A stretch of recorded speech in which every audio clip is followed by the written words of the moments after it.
stock po siya is limited lang din po na item. Okay. So, another factors po yun ma'am para masabi natin na makaka-apekto din sa delivery. Kasi kung yung item or yung in-order natin po is available dun sa smart warehouse, mas mabilis po siya ma-deliver sa inyo. Pero kung again, hindi po available dun sa smart warehouse yung product na in-order natin, manggagaling pa din po siya sa international. Then, yun po, i-deliver pa din po sa inyo.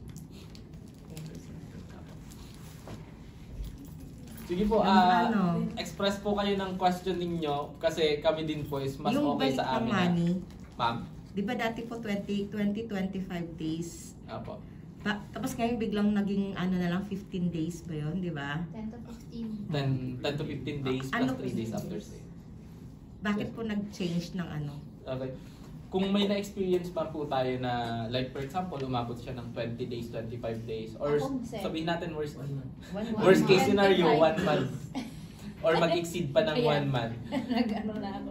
Nag-worry ka na. Nag-worry na, ang laki ng tinanong. Walang Na-experience po namin yan ng peak season.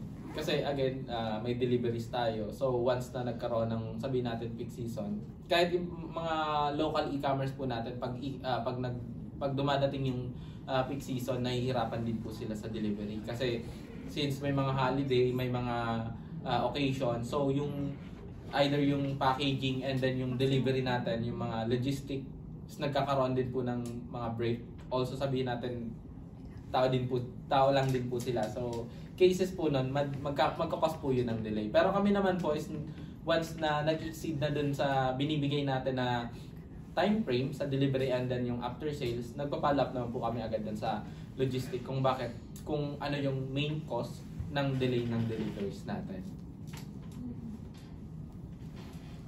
Sige.